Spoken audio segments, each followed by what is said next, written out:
ஏய் உஷா, என்னாச்சு? ஏன் அழற? என்ன சொல்ல ராணி, என் பொண்ணு நல்லா தான் படிக்கிறா. ஆனால் என்னமோ எக்ஸாம்ஸில் மார்க்கே வர மாட்டேங்குது. என்ன செய்யுதுன்னு எனக்கும் தெரியல. ஏய் உஷா, எதுக்கா ஃபீல் பண்ணுற? வாட்ஸ்அப் மாமி தான் இருக்கேன்ல, நான் நோக்கு ஒரு ஐடியா சொல்கிறேன், கேட்குறியோ? வாட்ஸ்அப் மாமி நீங்களா? Very good. உங்களால் தான் இதுக்கு ஒரு சொல்யூஷன் தர முடியும். எங்க சொல்லுங்க. இது ரொம்ப சிம்பிள் டி. இப்படிதான் என் வீட்டு பக்கத்தில் ஒரு பையன் இருந்தான். அவன் பேர் ராமு. அவனும் பகலாக படித்தான். ஆனால் மார்க்கே வரல. பாவம் புள்ளாண்டா, ரொம்ப கஷ்டப்பட்டான்.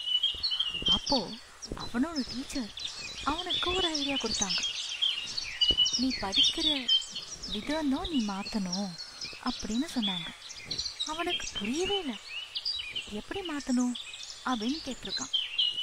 நீ எப்போவுமே ஒரு 20 நிமிஷம் தான் படிக்கணும்.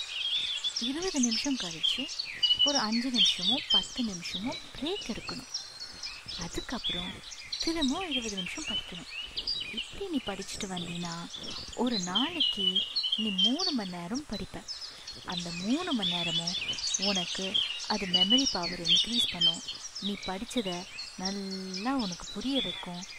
ஞாபகமாக அடுத்த நாள் போய் நீ எழுதும் போது சூப்பராக எழுதுவ, மார்க்கும் சூப்பராக வரும்னு சொன்னார். இதை கேட்டு அவனும் ஒரு 20 நிமிஷம் படிப்பான், 5 நிமிஷம் ரெஸ்ட் எடுப்பான், திரும்ப 20 நிமிஷம் படிப்பான், 5 நிமிஷம் ரெஸ்ட் எடுப்பான். இப்படியே பண்ணி பண்ணி அவன் சூப்பராக படித்து அவன் தான் இப்போ டாப்னா பார்த்துக்கோயேன். இந்த ஐடியா சூப்பராக ஒர்க் அவுட் ஆகும். நீயும் உன் பொண்ணும் இதே மாதிரி படிக்க சொல்லு. அப்புறம் பாரு, அவள் தான் ஸ்கூல் ஃபஸ்ட்டே வருவா.